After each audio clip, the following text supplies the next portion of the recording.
I'm so pleased to welcome Lydia Bastianich to the show. As I mentioned a few minutes ago, Lydia is an Emmy Award-winning public television host. She's also a best-selling cookbook author and restaurateur. She has owned several restaurants all across the United States, including Lydia in Manhattan and Becco in Manhattan. She's also owned restaurants in Pittsburgh and Kansas City, among other places. In addition to that, she's a partner at Italy locations all around the country, including right here in Los Angeles, but also New York, Chicago, Boston, Las Vegas, Dallas, and even Brazil. And she's the author of several cookbooks. My favorite is her most recently released cookbook. It's called Lydia's From Our Family Table to Yours. More than 100 recipes made with love for all occasions. She also has a fantastic website called lydiasitaly.com, which has all of these sub-tabs of various recipes that you can make. Sauces, pastas, desserts, soups. I've especially been trying to spend more time in the sauces section, since sauces can really elevate any meal in my mind. So welcome, Lydia, on the phone. Wish I could see you, but I wish I could see her, and I certainly wish that I could hear her.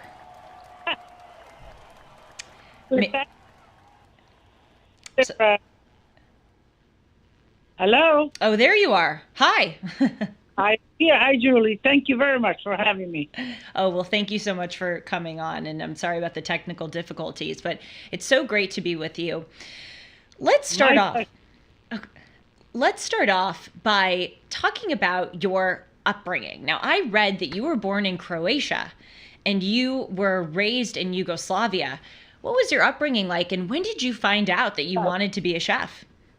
Julie, let me just sort of set the ground straight. So, I was born in Istria. Istria is a little peninsula. You know, Italy has 20 regions. And way north of Venice, there's Friuli, Venezia, Giulia, and there's a little peninsula called Lidia. And that was all Italy into part of Dalmatia, too. World War II, Italy lost the war. So I was born when it was right at the end of the war, 1947. The war ended in 1944. And that part of the world, which was Italy, was given to the newly formed communist Yugoslavia. So Yugoslavia came in with Tito, and the regime changed. It was communism, it was, we couldn't speak Italian, we couldn't practice our religion, and many things. And then Yugoslavia broke up into different little countries, which now is Croatia. Mm-hmm. So that area underwent different political situations. Wow. So when did you decide that you wanted to be a chef, and did your upbringing and your experiences in Yugoslavia somehow inform that decision and career path? It did, Julie. You know, so going back to 1947, right after the war, that area was still sort of under the Allied forces. They were monitoring it until they decided ultimately to draw the border. But it was after the war, and there was scarce food, and the situation was bad. And my mother, who was a school teacher, my father was a mechanic, but my grandmother lived in a little town right outside. I was born in, now it's called Pula. At that time, it was called Pola, P-O-L-A in Italian, P-U-L-A in Croatian now. And Grandma supplied the food for the family, and the whole family, not just my family. So Grandma had, we had chickens, we had ducks, we had goats. I would milk the goats. We had 2 pigs, and every November we would have, we would make prosciutto and sausages, and then of course the garden. She had the garden, and she would send me out to get the peas in the springtime, dig out the potatoes, get the onions. So even as a youngster, and I'm talking about 8, 9, 10 years old, I was involved in this food, the producing of food. But with it went the appreciation, the gratefulness of having food at our table. And I would knead with her the bread. I would make pasta with her. I was her little helper. Go get me some rosemary. And I would run by the rosemary bush and bring in bay leaves or whatever. And I think that was my foundation. It was the foundation where sort of I absorbed all those flavors and the smells and the aromas, and they stayed with me. I think the pivotal point in me really getting into cooking was, Julie, because my parents in 1956 decided that they could no longer live under those conditions. And we couldn't immigrate because the borders went down, and that was the end. We were there to stay. But we had relatives on Trieste, on the Italian side. So my mother, my brother, and I were given the visa to go to visit family. They wouldn't let the whole family go. My father had to stay behind. And so we went to Trieste, visited. About 10 days later, my father appeared at night at the door. He was all dirty. He literally escaped the border, and they chased him. And then our journey as immigrants began. And I realized that, I wasn't going back to Grandma. I didn't say goodbye to Grandma. So I was longing for those experiences. And I think in me, the food, the smells, and all that I left behind, those were memories of Grandma. They brought Grandma to me. And I cooked ever more, and I cooked with passion because those smells, those flavors brought back my childhood memories, the memories that I loved being with Grandma, with my animals. And it stayed as a passion thereafter.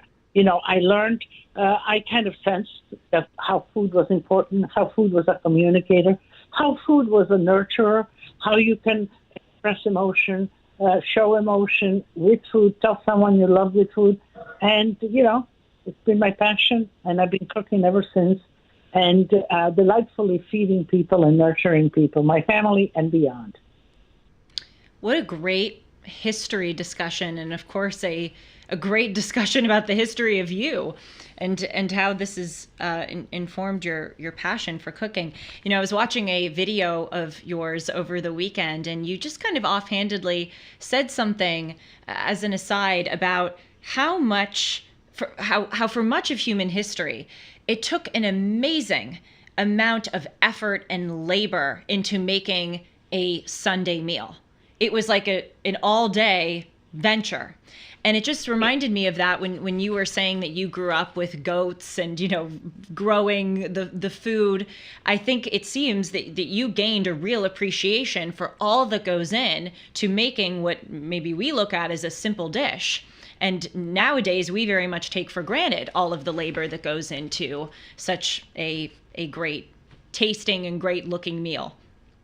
Absolutely, Julie. I remember, Sunday was the bigger meal, if you will. And usually, we had some proteins. Chicken was usually it, or a rabbit. But I remember plucking the chicken, the hot water. I remember my grandmother, when you pluck all the feathers, then there's this little kind of the baby feathers, and she would burn that over an open fire, and I can remember helping her. I remember all those details. Wow. And even in the chicken inside, you can see the small eggs, the eggs the size of cranberries, and then how the egg, as a child, it's a lesson in science, if you will, in biology.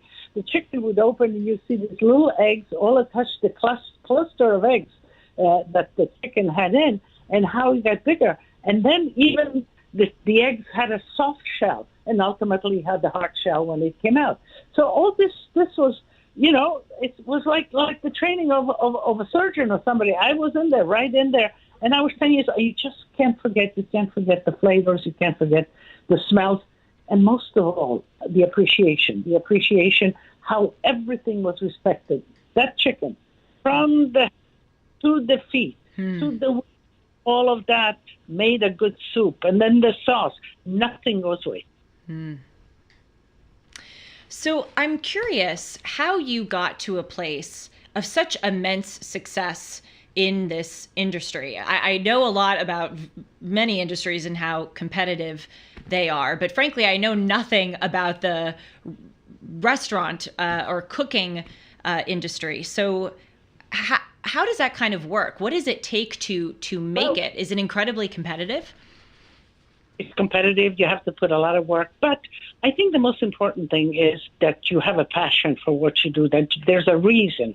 And I think in the beginning, the emotions that go with cooking for me, I think was the underlying kind of driving force. I realized that I could connect with people, but also coming to the United States. I came to the United States because when we escaped back to Italy, we spent 2 years in a refugee camp in Trieste.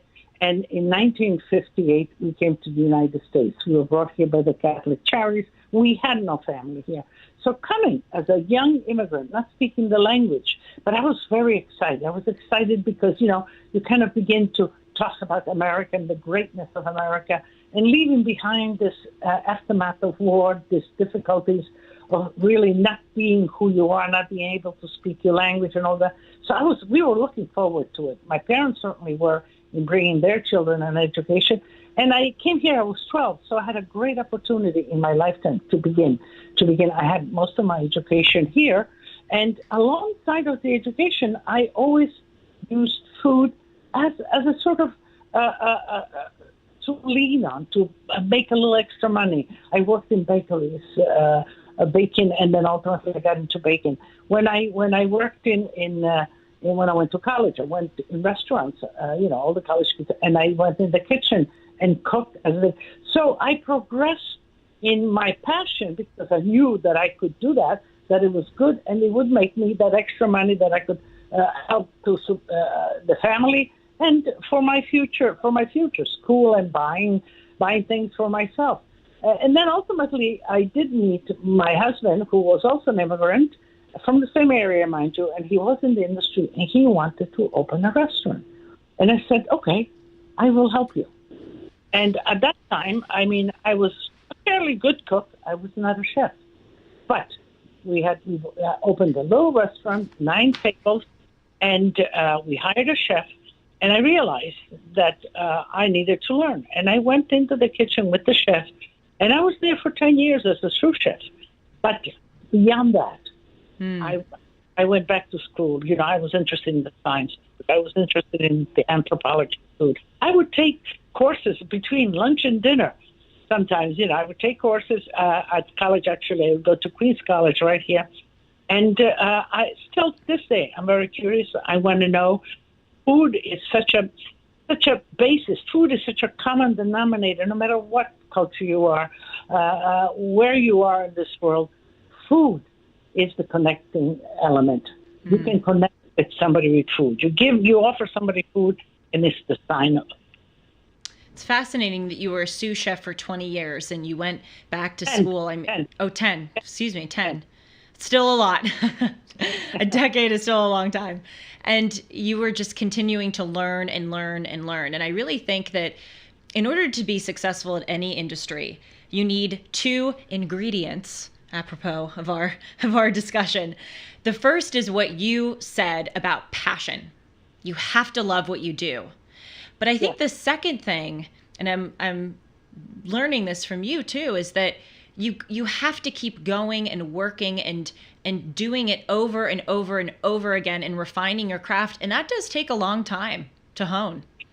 Absolutely. As I was waiting to come into your show, I was listening to you and talking about women. And I speak a lot to women group. I'm asked to speak. Then usually, it's, as a woman, and I tell the women, all of them, I never looked at myself as a woman in my profession. I always looked at myself as a professional. I said, gender doesn't matter. You need to be good at what you do. You need to be passionate. You need to invest in yourself. And once you own what you do and you do well, and you need to continue to feed that information, all of that, then you move ahead, you go on, people respect you. It's not a question of, and our industry, it is tough for women in the actual behavioral status of a kitchen or that. But as a professional, as success, my success was all about this commitment, this love. I just never considered myself or looked at myself or expected to be treated differently because I was a woman. No, I was a professional. I wanted to be the best of what I did. And when I began to enter all the sort of the society of chefs, this big hot the toques and all of that. I never wore a toque, but all these different fancy cooking or whatever. I had a message. I knew what I wanted. I wanted my traditional, the Italian culture, and I wanted to bring it to my new family, the new culture that accepted me so wonderfully. I wanted my two cultures to connect, and food was my way. And so I was true till this day. I am true to the tradition of Italian cuisine. I am not an inventive chef. And I stuck to that, and in doing that, of course, I do continue back to Italy, and it got me where I am because, I am true to form. I am true to a culture, and I'm true because I want to transport this. I want to teach this to all the great American populace that has accepted me and that has given me these opportunities. I love what you said, that you didn't think of yourself as a woman. You thought of yourself as a professional, and you wanted to make yourself the best. We obviously live in this society now where people really obsess about gender and race and your immutable characteristics. And, and of course, as you said, there are challenges for people, for women, there's no denying that. But I think in a meritocratic system like the United States, the beauty is nobody really cares if you're a woman or a man as a chef. They care that you're making them a good meal. I mean, I know I certainly don't care. I don't care if an Oompa Loompa made my pasta. I want to make sure my pasta's, all I care about is that my pasta is good. And so in this country, a really great liberating thing that we so take for granted is that overall, we really do judge people based on the merits of their product, based on if they are the best instead of, what their identity is as the person behind it. And this doesn't apply only to food and cooking. I think cooking and nurturing and feeding was a female's world from the beginning. Yeah. Then the male took it on as a true profession, opening restaurants, whether it was after the French Revolution, whatever. These chefs, these court chefs, began opening their own restaurants and so on. And I think they might have been afraid of the women reclaiming their kitchen status, but that's not the case. I think that people and chefs and male chefs ever more understand if you're talented, if you're good, if you do a good, whether it's a cake, whether it's a bread, whether it's a pasta, then you're appreciated and you're wanted. And so what does that take? It takes to invest in yourself, the passion, the desire to work with people who you admire, to learn from the masters, the school of the masters, going back to the great painters and all of that. They had their own little schools and they had all the apprentices. And that's very important in our industry, that you do work with the masters. And, at this point in my career, I'm 50 years that I had restaurants. One of the most rewarding things is to pass on the knowledge and to share, whether it's with my new chefs or whether it is going to a school or giving lectures or whatever.